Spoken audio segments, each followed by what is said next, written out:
엔터주에 우리가 관심 갖고 투자할 만한 시점인가요? 아니면 지금은 매도해야 되는 시점인가요?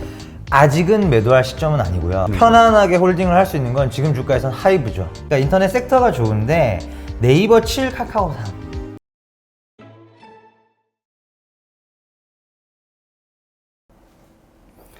네, 김현용 연구위원을 모셨습니다. 안녕하세요. 네, 안녕하십니까. 네, 일단 오랜만에 엔터주 한번 이야기해 볼까요? 지금 네. 뉴스 틀면은 네. 뭐 BTS의 버터인가? 그게 뭐 그쵸, 빌보드 1위. 100, 세 번째 뭐 연속 이건 뭐 기록이라고. 맞습니다. 네. 일단은 이제 뭐 5월 달에도 엔터주들 계속 좀 달려가는 그림이었고요. 특히 이제 5월 같은 경우에는 좀 이제 먼저 달렸던 하이브보다는 뒤에 이제 후발 엔터 3사들이 30에서 40%씩 주가가 상승하면서 엔터주들이 좀 하반기에도 지금 보시면 이제 백신 접종률도 늘어나고 오프라인 공연에 대한 기대감으로 상당 부분 좀 전환이 되는 모습이에요. 그래서 하반기에도 여기서 더 갈 수 있지 않을까 이런 기대감들이 좀 엔터주 쪽으로 쏠리고 있는 상황입니다. 네.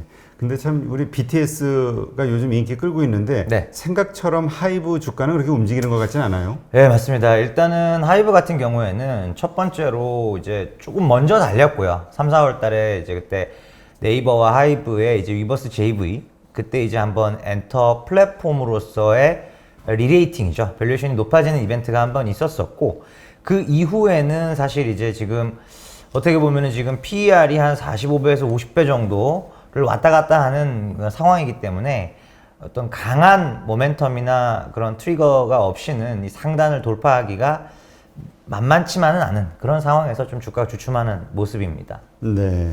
일단 엔터주가 어쨌건 하이브는 좀 뭐 선반영 뭐 먼저 좀 올랐었기 때문에 네네. 조용하다 해도 다른 엔터주들이 이제 40%씩 올랐다고 예, 말씀하셨으니까 맞습니다. 네. 외국인이 그렇게 샀다 이런 얘기도 있어요. 네. 수급에서 좀 그 외국인들이 관심 가질 만한 이유가 있었나요? 일단은 지금 이제 외국인들의 플레이를 보면은 지금 이제 그 코로나 종식 이후에 수혜가 집중되는 종목들 그쪽들로 이제 집중적으로 좀 플레이를 하고 있고요. 그래서 엔터주, 뭐 여행주, 또 카지노처럼 기존에 이제 못 갔던 종목들이 사실 이제 같이 좀 수급이 쏠리는 상황입니다. 네.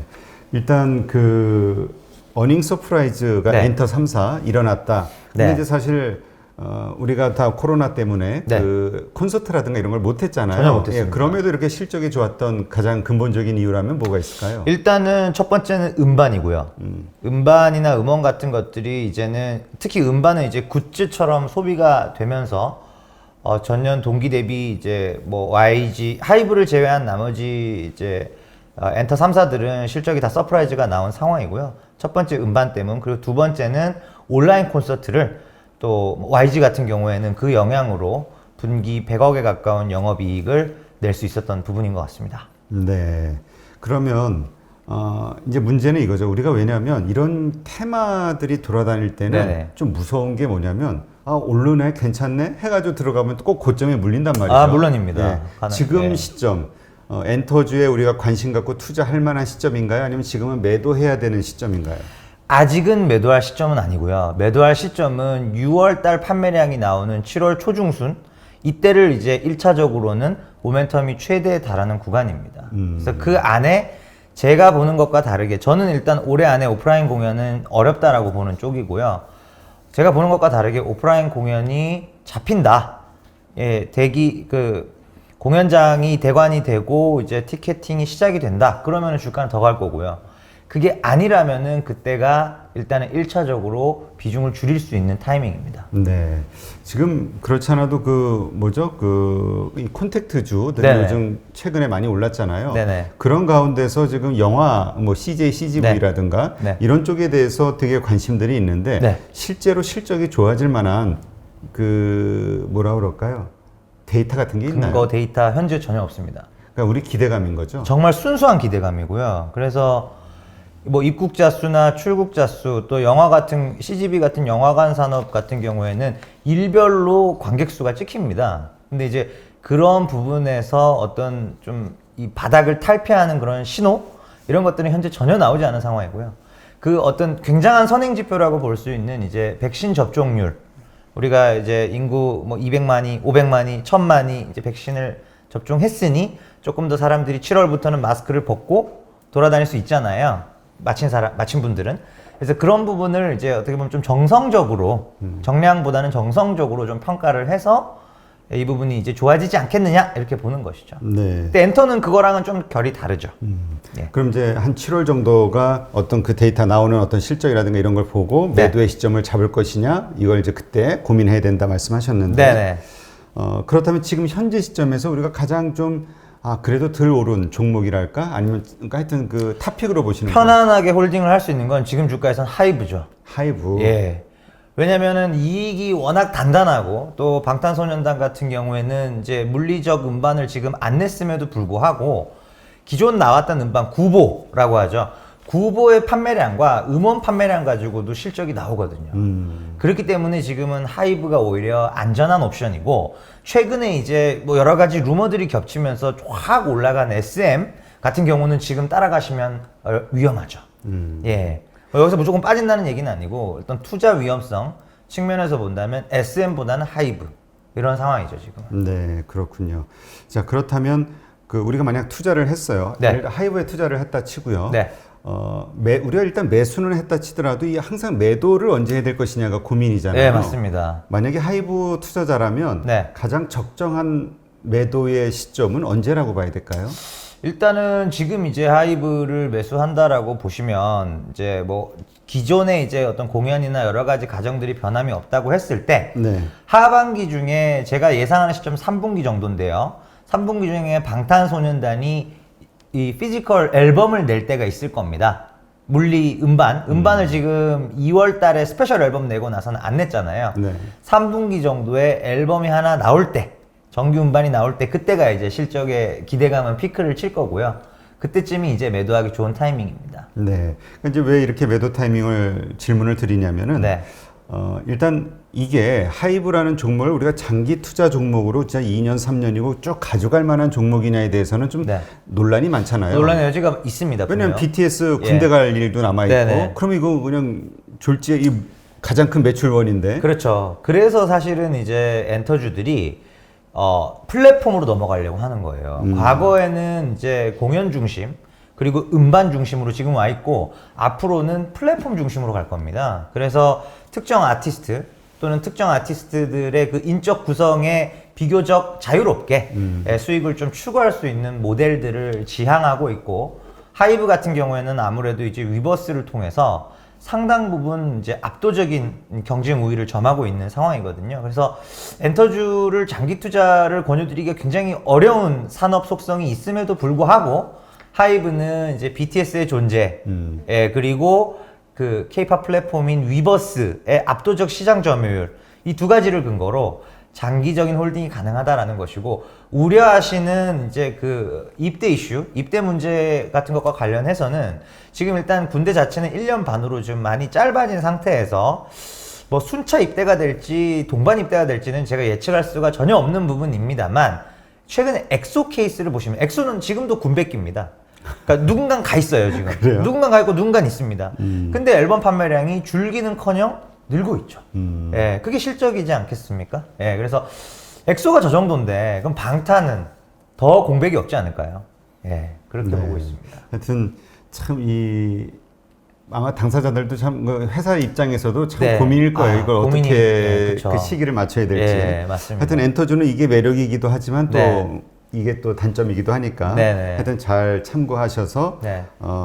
그 투자 여부를 결정하시고요. 네. 통신주도 한번 들어가 볼까요? 네네. 근데 오늘 그 통신주 관련해서 뉴스가 하나 나온 거 보니까 네. 그 LG U 플러스가 그 월트 디즈니의 그 뭐죠? 그 플레이 사업, 네네. VOD 사업 네. 이쪽이 아마 한국 사업자가 되지 않겠냐. 뭐 유력하다라는 그 뉴스가 탁 나오더라고요. 네, 디즈니 플러스 쪽 얘기하시는 부분인데 일단은 이제 LG U 플러스 같은 경우에는 지금 이제 독자적으로 탈통신 사업이 없는 상황이다 보니 아무래도 이제 통신 외적인 그런 컨텐츠나 미디어 쪽에서 독자적으로 뭔가를 추진하기는 굉장히 어렵습니다. 네. 그러다 보니 과거 넷플릭스가 2016년 1월 달에 한국 시장에 들어왔을 때도 IPTV 3사 중에서는 LG U 플러스가 독점적으로 일정 기간 동안 공급 계약을 체결을 했었었고요. 이번에도 아마 이제 그런 경로를 취하지 않을까라는 생각이고 워낙 핫하지 않습니까? 지금 디즈니 플러스 나오면 일단 해보겠다라는 분들이 굉장히 많으세요. 그래요? 왜냐면 일단 이제 내가 OTT에는 많이 익숙해져 있으세요.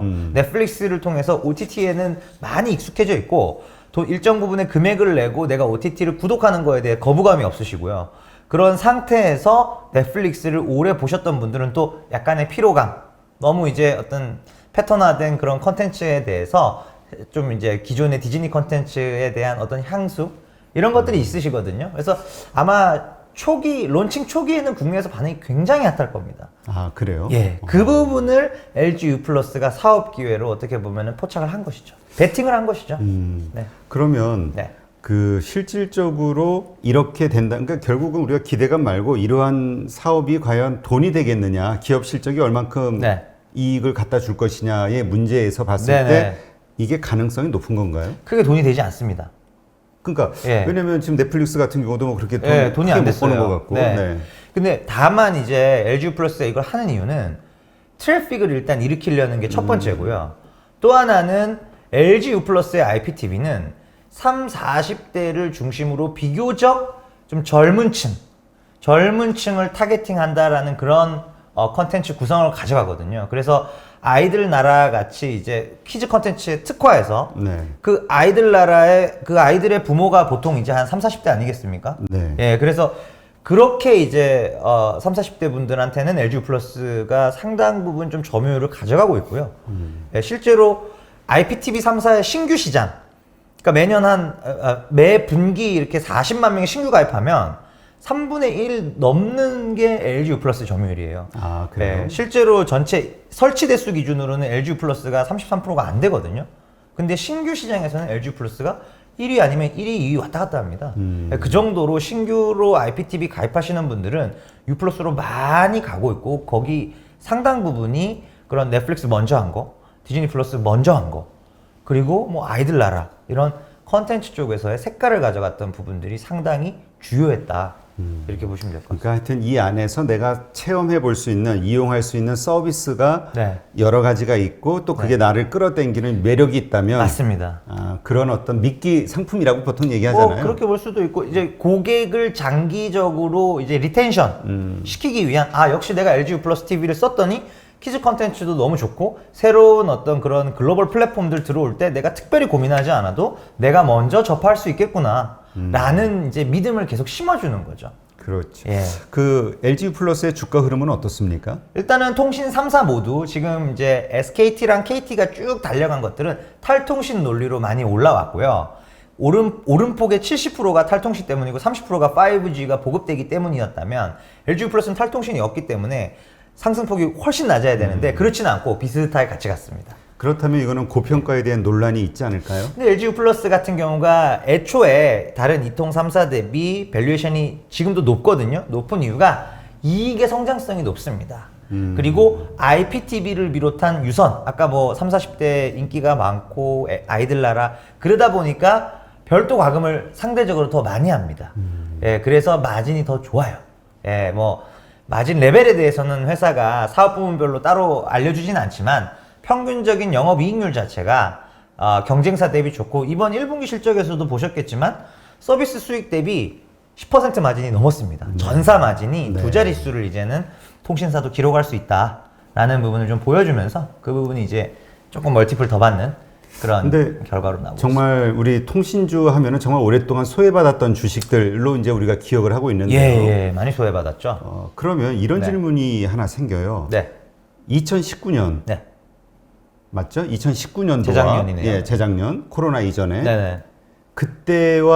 그때에 비해서 지금 달라진 게 있는 건가요? 그러니까 달라진 게 뭐가 있길래 이렇게 주가가 오르는 이유가 되는 거죠? 일단 2019년에는 5G가 상반기 때 없었고요.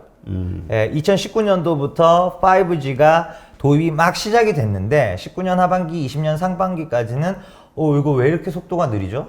그럼 속도는 느린데 망투자로 인해서 이제 비용은 지출이 되기 때문에 실적이 안 좋은 거 아닙니까?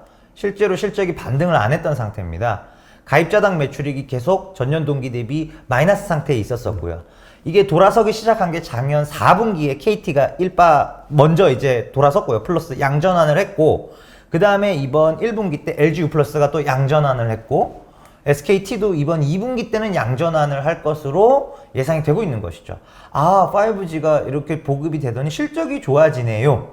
그게 이제 첫 번째고요.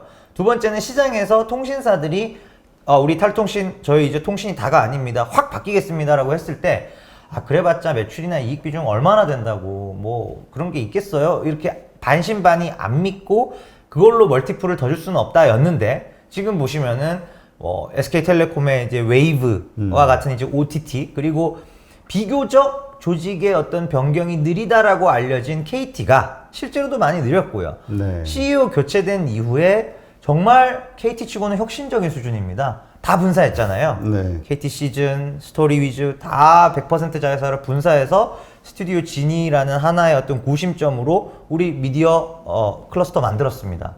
그런 부분들을 이제 시장에서 믿어주는 거죠. 예. 그렇다면 지금 2019년도 코로나 이전에 비해서 네. 많이 올라온 이 주가 네. 이것이 코로나 이전의 세상과 우리가 백신 전국이 끝나고 나면 네네. 콘택트 경제가 이루어질 거라고 보니까요. 네네. 이때가 된다 해도 꺼질 만한 거품으로 봐서는 안 된다 이렇게 보시는 건가요? 네, 맞습니다. 왜냐하면 통신만 가지고 올라간 게 아니기 때문입니다. 예. 통신만 가지고 주가를 보면 1등 주인 SK텔레콤이 지난 20년 동안 30만 원을 2번 정도 트라이 했고 이번에 3번째 만에 33만 원, 즉 강하게 돌파를 했습니다. 그런 상태에서 통신주로만 봤을 때는 30만 원 찍었을 때 여지없이 통신주 지금 탈통신이 없기 때문에 여기서 다시 트레이딩 뺐다가 다시 사야지 그런 관점이었다면 지금은 30만 원 강하게 돌파해서 33까지 온 게 탈통신 이제는 확실히 이익에서 차지하는 비중이 늘겠구나. 웨이브나 뭐 11번가나 그런데 그런 거 플러스 이제는 인적 분할을 완벽하게 이제 공식화함으로써 그러면 쪼개지게 됐을 때 인적 분할이 됐을 때 내가 이쪽 투자 컴퍼니 쪽으로 좀 더 내가 비중을 실어도 되겠구나. 그럼 일단은 들고 있어야 되잖아요. 예. 근데 조금 전에 이제 5G 관련해서 말씀하셨는데 네. 저는 이 선호 과정은 잘 모르고요. 네네. 제가 그 뉴스를 통해서 가지고 있는 인식은 네네. 5G에 대한 기대감은 어마어마했었으나 네. 그래서 뭐 5G 테마가 예. 엄청났었으니까. 맞습니다. 근데 실제로 이 통신사들이 5G 장비를 제대로 이렇게 설치를 하지 않아서 네. 우리 소비자들도 그렇고 네. 또 장비 회사들도 그렇게 많은 매출을 네. 그 5G의 어떤 그 혜택을 못 받았다. 이것이 문제가 됐던 것이 이제 뉴스로 나왔다는 걸로 네네. 기억이 되거든요. 지금 그러면 5G 말대로 정말 장비라든가 이런 걸 막 보급하면서 확산을 하고 있는 상황으로 봐야 되는 건가요? 아닙니다. 일단은 아주 초기에는 통신주들은 수혜가 집중이 됐었던 건 맞고요. 통신 장비주들이요. 장비주들. 장비 그때 이제 망 인프라를 깔 때 초반에는 투자를 했었는데 투자를 하고 4G 때보다 더 높은 요금제로 과금을 해서 소비자들로부터 합당한 어떤 투자에 대한 보상을 받아야 되잖아요. 근데 4G 대비 5G가 특별한 어떤 그런 어플리케이션이 없는 겁니다. 예. 4G 때는 데이터 시대로 넘어왔었던 상황이고요. 그 5G가 원래 표방했었던 그 4G 대비 100배 이상 빠른 속도가 필요한 분야는 자율주행이나 뭐 이제 그런 VR, 홀로그램이나 한치의 끊김도 있어서는 안 되는 그런 분야에서 시장이 열려 있고 그래서 우리 5G가 필요합니다. 4G보다 더 비싼 요금 내시고 이제 쓰셔야 될 겁니다. 이게 돼야 되는데 그게 안 됐던 거죠. 시장이 조금 이제 형성이 안 된 상태에서 먼저 투자를 했었고요. 그걸로 시장을 일으켜 보려고 했지만 아직까지 킬러 어플리케이션이 안 나왔잖아요. 그러다 보니까 그럼 통신사들이 선택한 옵션은 뭐였냐면 그럼 투자 속도를 좀 늦추자. 줄이자. 강가비 부담을 줄여서 5G가 그렇게 지금 늦게 올라갈 수밖에 없는 상황이라면 투자 속도를 늦추자. 마켓 수요에 따라가는 방향으로 정책을 선회한 겁니다. 그러니까 이제 결국은 그 서비스 품목들, 어플리케이션이 아직은 부족한 상황이다. 부족하죠. 그 상황에서 우리가 고속도로 크게 뚫어놔봐야 네네. 그냥 먼지만 쌓인다. 맞습니다. 이 그런 보는 상황입니다. 그래서 뭐 저는 아직도 LTE 단말 쓰거든요. 5G가 아닙니다. 네. 지금 그렇다면 예. 이 말씀하신 이 통신주들 가운데서 예. 탑픽으로 보시는 건 어떤 거예요? 일단 저는 SK텔레콤이고요. SK텔레콤. 예, 가장- 많이 오르지 않았나요? 많이 올랐어도. 제가 그때도 비슷한 말씀 드렸을 거예요. 코로나 저점 대비 지금 이렇게나 60, 70% 올랐는데도 왜 SK텔레콤이 탑픽이냐. 그때가 아마 29만 원, 30만 원 정도였을 겁니다. 예, 근데 그때 말씀드렸던 부분도 지금 SK텔레콤의 주가에 내재되어 있는 할인율이 지금도 60%가 넘습니다. 아, 그래요? 예, 지금 이제는 한 뭐 50 몇 퍼센트, 50% 초반 정도 되겠죠. 근데 우리가 일반적으로 어떤 지주사 체제에 대해서 가져가는 일반적인 수준의 할인율, 뭐 한 40%에서 50% 사이 값으로 본다면 아직도 업사이드가 남아있다. 라는 부분이 첫 번째였고, 또 하나 이제, 그러니까 통신 컴퍼니랑 투자 컴퍼니 이 두 개로 쪼개질 텐데, 투자 컴퍼니의 어떤 지분 가치들은 사실 웨이브나 티맵 모빌리티 이런 것들이 우리가 카카오 모빌리티는 뭐 6조, 7조 충분히 가능하죠. 라고 하면서 티맵 모빌리티에 대해서 지금 그래도 한 2, 3조는 가능할 것 같은데요. 하면은 에이 그게 가능해요. 뭐 카카오 택시는 잘 보여도 우버 우티요? 우티 뭐 하셨다는데 잘 안 보이던데? 이렇게 되는 거죠. 예. 근데 분명한 것은 지금 가맹 택시 1000대에서 이제 딱 스타트는 끊었고요. 지금 프로모션 하면서 이제 쭉 지금 카카오가 2만 1000대까지 가 있습니다. 네. 1000대에서 올해 말 저는 한 10,000대 수준까지는 따라간다고 봅니다. 한 절반 수준. 예. 그렇군요. 네. 알겠습니다. 자, 그러면 이번에 게임주 섹터를 한번 볼게요. 네. 지금 하반기에 예정되어 있는 게 IPO 대여로 지금 예상되는 게 크래프톤이죠? 네, 맞습니다. 일단 현재 상장이 어떻게 진행되는지 좀 이야기를 해주시죠. 예. 우선 지금 이제 4월 8일자로 거래소에 상장 예비심사 청구서를 제출을 했고요. 통상 이제 뭐 대형주 같은 경우에 2달 꽉 채우진 않는데 2달이 거의 다 됐죠, 이제. 예, 그러다 보니까 아마도 뭐 조만간에 이제 예비심사 승인은 날 것이고요. 아주 빠르면 6월 말 아니면 7월 정도에 이제 거래가 시작된다. 이렇게 보시면 될 것 같습니다. 그래서 7월 달에 상장될 것 같습니다. 일단 크래프톤 상장 이게 이제 기대감들이 크잖아요. 네네. 근데 우리가 그렇게 기대를 왜냐면 요즘 네. 따상이 어려운 상황이 됐잖아요. 어렵죠. 예. 예. 이 크래프톤에 대한 기대감이 어느 정도입니까 시장에서? 일단 지금 장외에서 최고가를 찍었었던 부분은 한 30조 시가총액까지 시가총액. 갔었고요. 이 부분은 지금 이제 우리 현재 한국에 상장된 게임 대장주인 NC소프트 대비로도 1.5배에 해당합니다. 아, 예. 근데 크래프톤이 네. 게임 라인업이 어떻게 돼요? 몇 가지? 하나죠. 하나가 딱 하나는 아닌데 그 배틀그라운드라고 하는 그 한 게임이 매출의 95%를 차지하고요. 아. 예, 그러니까 사실상 하나라는 이제 말씀드린 거고 그 외에 이제 테라 또 뭐 작은 캐주얼 게임 몇 개 더 있긴 합니다. 근데 크게 의미는 없고요. 예. 근데 그렇다고 하면 우리가 게임의 속성은 어느 정도 하다 보면 실증이 나고 서서히 그렇죠. 매출이 특히 모바일 게임 섹터 같은 경우에는 이 매출이 피크를 찍고 나서는 이제 빠르게 둔화가 된 패턴을 그리는데요. 배틀그라운드 같은 경우에는 이제 지역적으로 좀 다변화가 되어 있습니다. NC소프트랑 다른 점은 NC소프트는 국내 매출이 많이 편중되어 있고 또 리니지라는 단일 IP에 대해서 편중이 되어 있는 반면 배틀그라운드 같은 경우에는 IP 즉 그 게임 라인업은 배틀그라운드 하나밖에 없기 때문에 크래프톤이 배틀그라운드 의존도가 너무 높아서 딱 그거 하나인데 지역적으로는 뭐 한국, 뭐 또 인도, 또 뭐 중국 쪽도 로얄티를 받고 있는 구조로 알려지고 있고요. 그런 식으로 또 뭐 북미 이렇게 이제 지역적으로 굉장히 잘 분산이 되어 있어서 각 지역별 론칭 시점도 다르고 프로모션 기간도 다르고 이러기 때문에 일반적인 MMORPG 대비로는 그 어떤 매출의 변동성이나 그런 사이클 타는 부분들은 훨씬 적습니다. 네. 그렇기 때문에 이제 시장이 기대하는 이유가 될 수도 있겠고요. 네. 그러면 우리가 이 상장을 한다고 했을 때 공모주 참여는 뭐 하는 게 요새는 뭐 다 돈 버는 거니까 네, 참여해야 그럼요. 되는 거고. 당연히 해야 되는 거고요. 상장하는 날 추격 매수를 해야 될 것이냐 시초가에서 따라잡기 사실은 저라면 안 할 것 같습니다. 적정 예상 가격을 어느 정도 뭐 지금 나온 게 있나요? 없습니다. 없는데 공모가 자체는 20조에서 20조 초반 정도를 보고 있고요. 근데 이제 따면은 이제 40조에 시작을 한다는 얘기고, 뭐 상한가면 50조 이렇게 되는 상황인데, 제가 드리고 싶은 말씀은, 뭐, 더블 가면 오르면 사야지 이런 문제가 아니라, 딱 그 시가총액 기준을 설정해 두셨으면 좋겠어요. 30조에 사서 장중에 잠깐 33조 갈 수 있는데, 30조는 유지되기 어렵다고 보거든요. 근데 만약에 시초가가, 공모가도 제가 지금 모르잖아요. 시초가 기준으로 시가총액이 예를 들면 뭐 20조다. 또는 20조 아주 초반 22조다. 그러면 사서 IPO 프리미엄, 상장 초기에 프리미엄이라는 게 있잖아요. 유동성이 그렇죠. 폭발하는 과정에서. 그러면은 이제 한 맥스 한 30조까지 보고 트레이딩을 하는 것이죠. 네. 예. 그런 건 가능할 것 같습니다. 네. 그러니까 하여튼 이것도 공모주를 받으신 분들의 영역이지. 네. 그 우리 주린이들은 그 상장하는 날 예. 관여했다가는 어쨌든 좀 않습니다. 리스크가 예. 상당하겠네요. 그리고 사실 이제 이 30조가 왜 제가 어렵다고 말씀드렸냐면 작년도 당기 순이익 대비로 이미 30조가 PER 한 55배 정도 됩니다.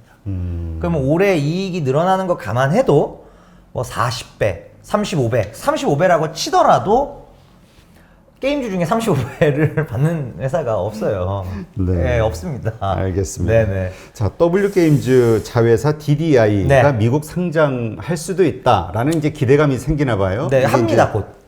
해요. 아예? 네네. 이거는 뭐 증권신고서도 이 수정해서 제출을 했고요. 지금 뭐 날짜가 딱 픽스가 된 상황은 아닙니다. 8며칠 트레이딩 개시 이건 아닌데 회사의 정책은 여전히 이제 한 6월 말까지는 거래를 시키겠다라는 것이고 뭐 늦어도 그러면 한 6, 7월 이 정도에는 이제 뭐 DDI가 상장할 것 같습니다. 그렇다면 이게 이제 호재이긴 하잖아요. 네네. W게임즈 입장에서는 자회사니까. 네네.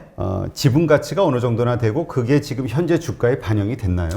저는 뭐 그런 부분들이 반영이 되면서 주가가 이제 5만 원 초반에 있던 주가가 거의 7만 원까지 왔거든요. 예. 좀 일정 부분 반영돼 있는데 아직 한 20% 정도의 추가적인 상승 여력은 남아 있다고 보고요.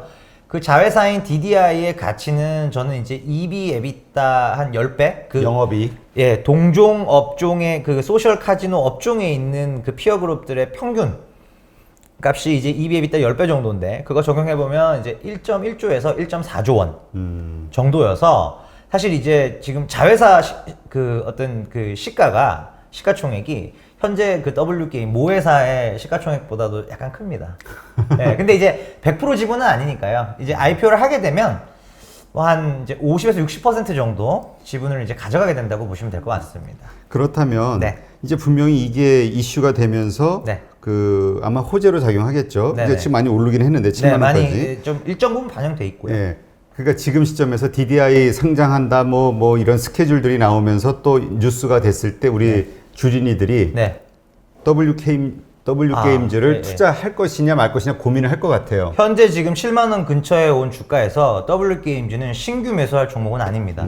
예, 어떤 모멘텀이 지금 이제 한 3분의 2는 소진이 됐고 마지막 남은 DDI의 상장 가격이나 상장 첫날, 둘째 날 정도의 퍼포먼스에 따라서 한 번 더 슈팅이 나올 수는 있겠지만 지금 이미 3분의 2 정도 어떤 그 뉴스가 소진되어 있는 상황, 주가가 올라온 상황에서 신규 매수는 제가 추천드리지 않아요. 네. W게임즈는. 그러니까 하여튼 요즘 우리가 아무리 뭐라 그러죠? 수급에 의해서 주가가 오른다고는 하는데 네네. 사실 그러한 종목들은 오르는 것도 순식간이지만 또 빠지는 것도 순식간이라 맞습니다. 매도의 타이밍을 못 잡아서 물리는 분들이 많더라고요. 예, 맞습니다.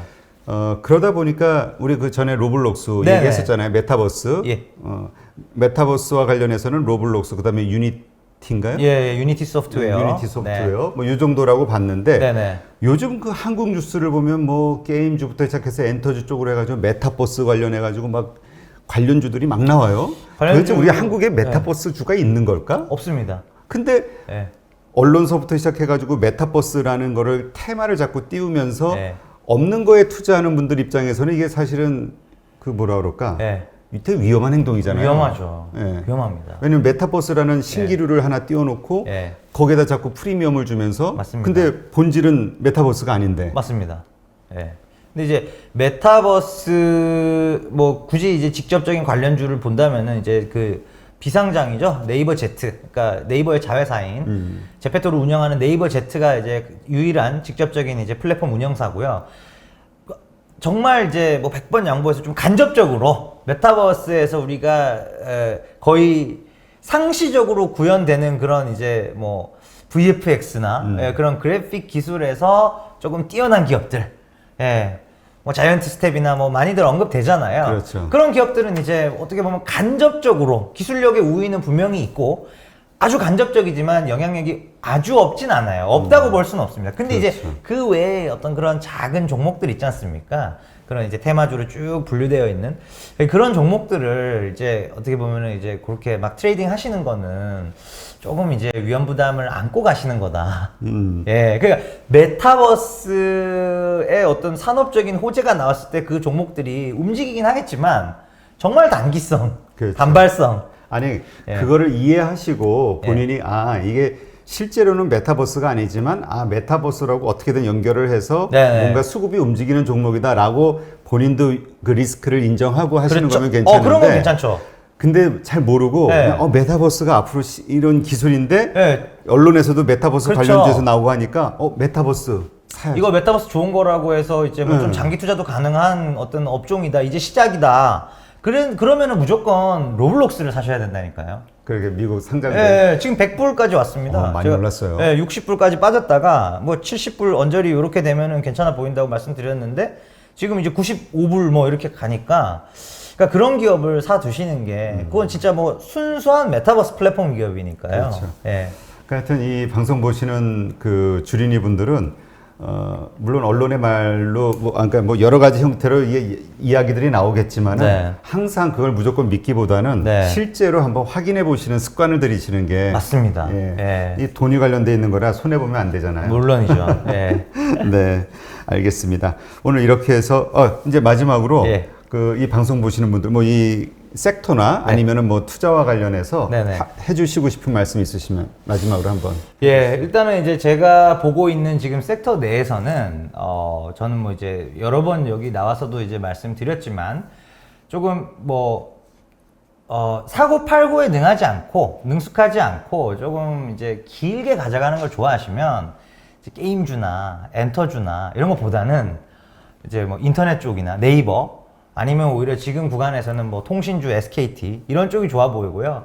게임주나 엔터주는 상당히 좀 빈번한 트레이딩을 요하는, 사고 팔고 좋아하시고 이러면은 이제 그런 부분 하셔도 되는데, 지금 상황에서는 이미 그 포스트 코로나에 대한 많은 기대감들이 반영이 되어 있습니다. 그렇죠. 그러다 보니까 실적이 있는 종목들은 반대 뉴스가 나왔을 때 주가 버티겠지만, 예를 들면 엔터죠. 근데 실적이 전혀 없는 종목들은 반대 뉴스가 나왔을 때 다시 코로나가 심화된다 라고 했을 때 이 여행주나 카지노 같은 종목들은 못 버틴다는 것이죠. 이런 부분들을 좀 냉철하게 고민을 하셔서 투자를 하시면 아마 좋은 결과가 있지 않을까 그렇게 생각이 됩니다. 네, 이 마지막 그 인사 말씀으로 그 정리를 하려고 했는데 네. 문득 떠올랐어요. 네. 많은 분들이 그 질문을 자꾸 주세요. 우리 어떤 김현영 연구원이 네네. 왜 카카오 대신에 왜 자꾸 탑픽을- 네이버만 좋아하냐? 그렇죠, 그렇죠. 왜 네이버에 투자했냐? 예. 그러니까 사실 이제 제가 뭐 네이버를 계속 탑픽으로 말씀을 드리는 부분이 근데 그 전에 예. 주가는 카카오가 잘 가고 있어요. 훨씬 잘 어쨌든. 가죠. 네. 예. 주가는 분명히 이제 카카오가 많이 왔고요. 그래서 제가 뭐 네이버만 좋다. 그러니까 뭐 딴 데 가서도 뭐 그런 식으로 제가 얘기를 한 적은 없어요. 그냥 비중 측면에서, 그러니까 인터넷 섹터가 좋은데 네이버 7, 카카오 3. 저는 항상 그렇게 말씀드려요. 네이버 7, 카카오 3. 네이버 7, 카카오 3. 근데 이제 많은 분들이 예를 들어 카카오 7, 네이버 3 하셨던 분들은 지금 굉장히 해피할 거고, 제 말씀대로 네이버 7, 카카오 3 하셨던 분들은 그렇게 해피하지 않을 수도 있다라는 생각인데, 지금 양사의 시가총액 차이가 거의 한 3조, 4조까지 이제 좁혀졌어요. 네. 제가 보는 부분은 결국은 주가는 본질 가치에 수렴하게 되어 있다라는 것이고, 카카오의 지금 상황과 네이버의 지금 상황을 한번 좀 면밀하게 비교를 해보시면 앞으로의 6개월은 분명히 네이버의 구간인 것 같아요, 저는. 역시 그냥 일편단심. 뭐 저는 그렇습니다. 뭐 이제 그 게시판에 질문 남겨주시면 제가 답변 드리도록 하겠습니다. 네, 알겠습니다. 네, 이렇게 해서 6월 2일 라이브 방송을 마치도록 하겠습니다. 오늘 뭐 수익이 있으셨던 분들은 뭐 좋으셨겠죠. 네, 그렇지 않은 분들도 그러셨을 거고. 하여튼 주식이라는 건 알 수가 없어요. 정말 하루 사이로 어떻게 이렇게 분위기들이. 맞습니다. 굉장히 어렵습니다. 네. 하여튼 이런 장일수록 우리가 그 자신감이 있으면 좋겠지만 어쨌든 그 장에 뭔가 순응하는 어떤 겸손함 이런 것도 좀 필요하지 않을까. 겸허함 같은 거. 네. 오늘 하루도 수고 많으셨습니다.